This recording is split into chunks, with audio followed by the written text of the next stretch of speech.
Second time around. If Hitler hadn't started the war, if the bombs hadn't fallen, if London hadn't been crushed, then they never would have discovered Dorset. At number 12, Emily and Jess, two sisters, only 1 year apart in age, 11 and 12, lie on their beds and look around at their pale blue cosy room for the last night. They could smell the warmth of the coal fire in their pyjamas, having sat around and listened to story time on the wireless, and listened and danced to some of their favourite tunes on the gramophone. They both wanted to hold on to the night's memories, so they wouldn't forget a moment. The sound of their mum's soft voice singing, and their father's olive green eyes chuckling as they danced, even though they were so red-veined and tired from so much work. Dad's legs had been damaged as a boy in a tractor accident, so he never could quite keep in time to the music. As Jess lay on her bed, her mother having plaited her long brown hair, she pictured each room of her terraced London house, from the entrance to the top of the 3rd floor. She also held tight to the view from her room. From each window. From the entrance, the house was nestled between two slightly larger granite houses.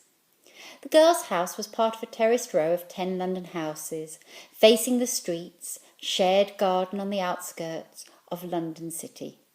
The house, a 10-minute bus ride away, or a good 30-minute walk from the city centre and their father's bank.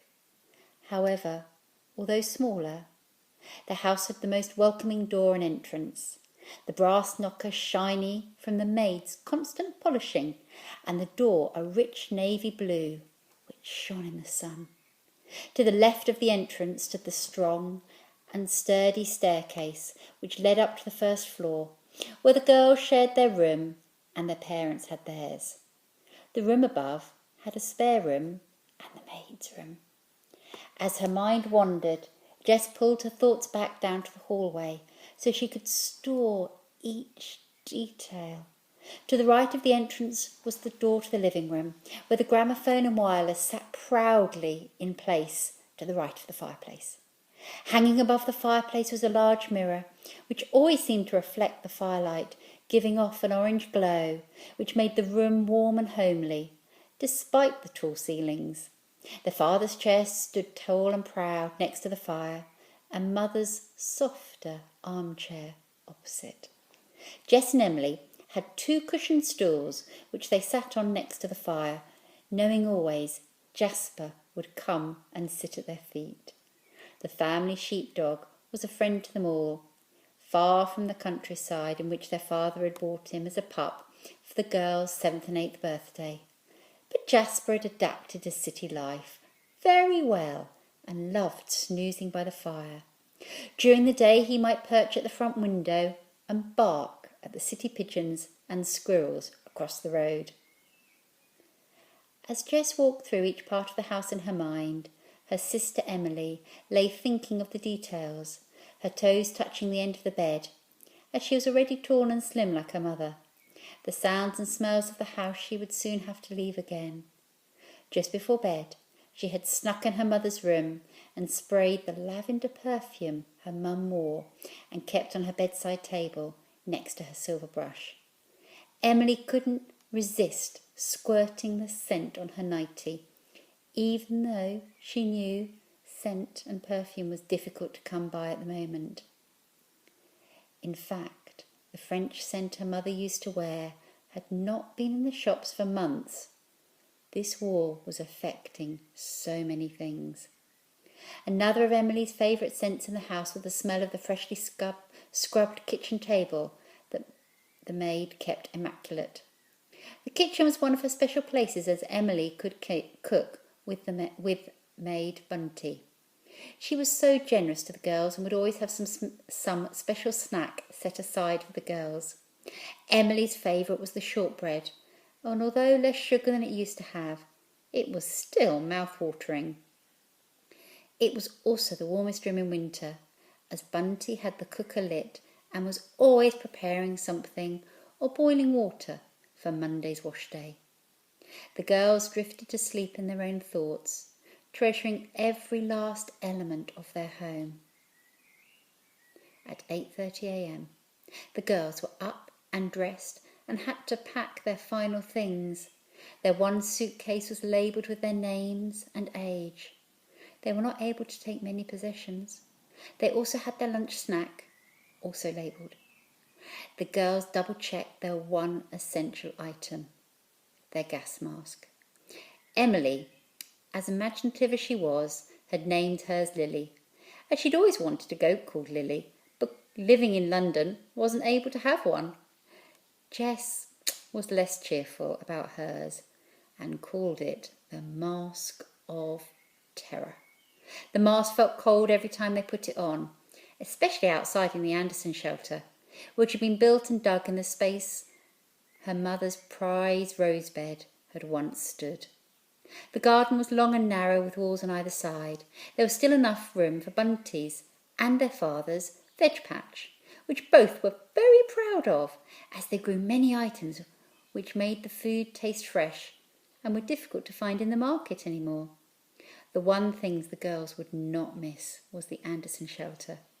Each attack and air raid siren pulled them into the shelter with the continuous fear they might never come out again to see the world as they knew it. Time to leave. Time to leave Jasper. That growing sense of homesickness started swelling inside them. Time to leave Bunty. A quick peck on the cheek and a shortbread popped into a pocket. Bunty left quickly before her sobs could be heard. Time to leave number 12.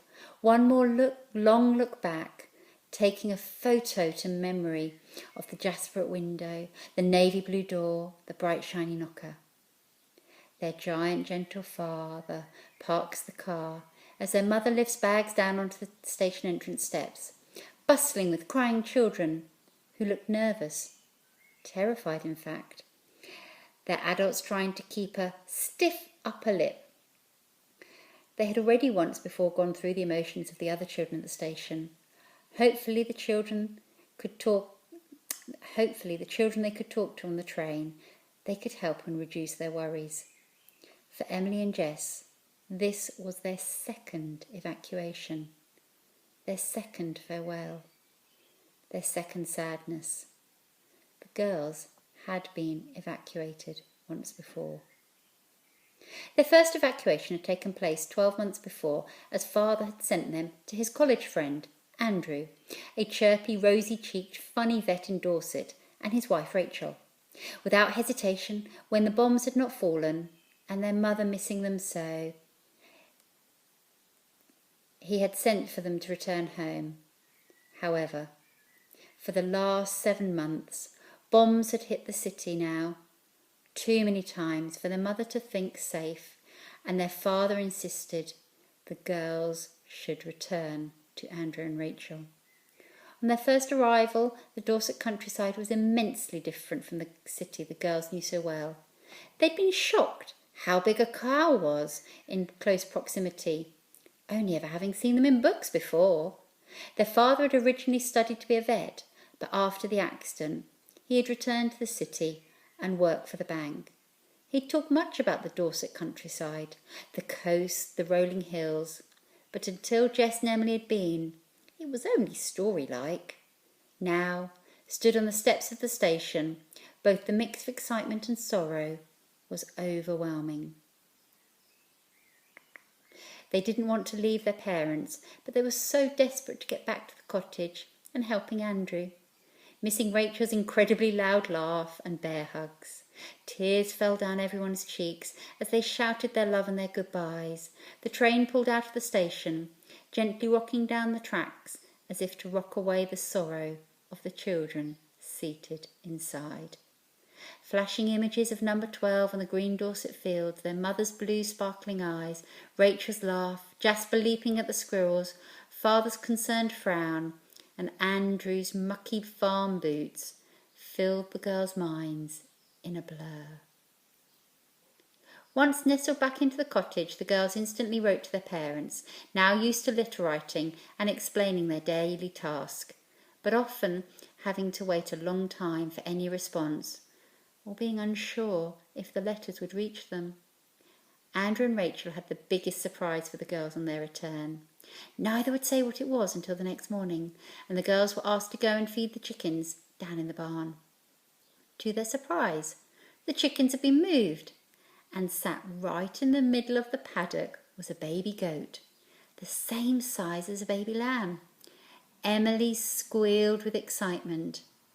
Andrew explained its mother had died in childbirth, and when they knew the girls were returning, they knew just the right girls to look after the kid.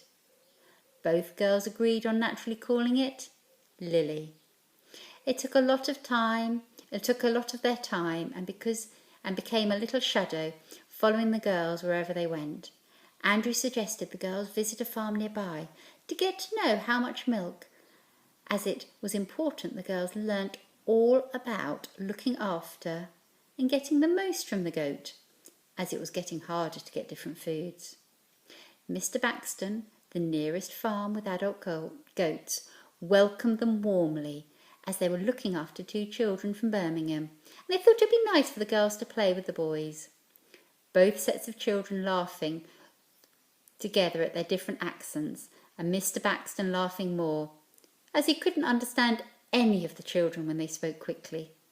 The girls had gone to find out about the goats, but were also able to hear the different accent of the 2 boys.